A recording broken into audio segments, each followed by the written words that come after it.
पूज्य बाबूजी द्वारा लिखा गया महामाया का सेकंड पार्ट है, जिसे शुरू करते हैं। आपने जो लिखा है कि आगाज़े आलम के वक्त ईश्वर एक अंडे की शक्ल में हो जाता है, तब ऐसी हस्ती के मकामात उसमें तवजीज़ होते हैं। मैं एक पढ़ा लिखा आदमी नहीं हूँ। मेरी अज्ञानता तब इतने दिन की सोहबत के बाद कुछ न कुछ आप पर भी रोशन हो गई होगी। और भाई, जहालत का जवाब मेरी समझ में जो आया दे रहा हूँ।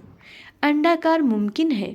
लोगों ने इसलिए कहा हो कि अंडे के अंदर उस चीज़ की ज़िंदगी, उसके बनाव का सामान मौजूद होता है। यह दायरा समझने के लिए अंडे की मिसाल से मुमकिन है कि दिया गया हो।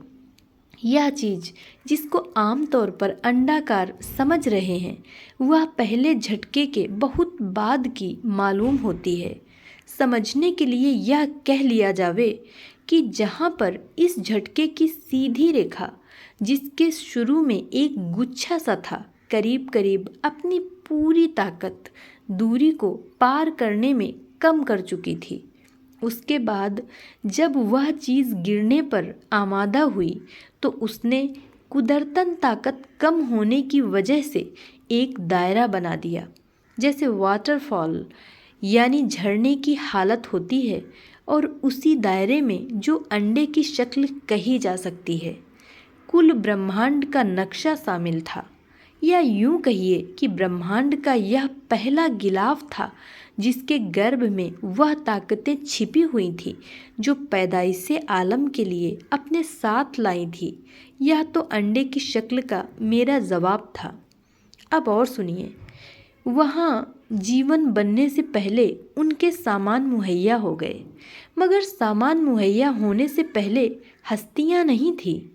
अगर इससे पहले हस्तियाँ मौजूद होती तो उनके मकामात भी तवजीज़ होते। जब आपके पास सामान मौजूदा होता है तो रखने के लिए घर भी बन गए होते। इससे आगे वाला सवाल जो इसी के साथ है, क्या सवाल दुरुस्त है कि निश्चित वक्त पर युग में उनका अवतार ज़रूर होगा? यह चीज़ भी इससे पहले स्पष्ट हो जाएगी।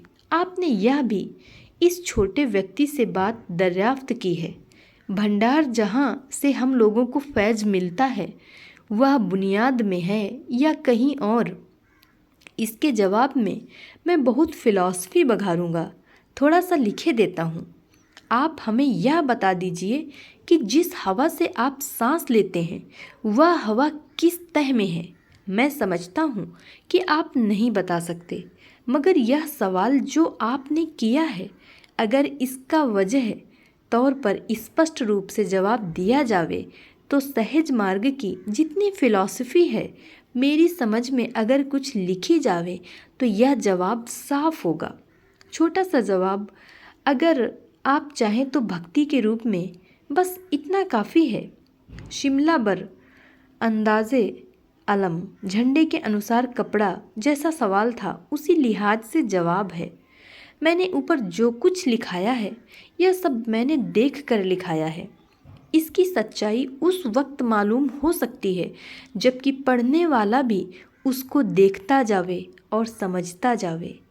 यह हाल मुमकिन है कि वेदों का भी हुआ हो कि गलती पर गलती होती गई, मगर मतलब किसी से हल ना हुआ। फिर कहता हूँ कि ज़िंदगी संभालने के लिए प्रैक्टिकल लाइफ यानी व्यवहारिक जीवन की ज़रूरत है।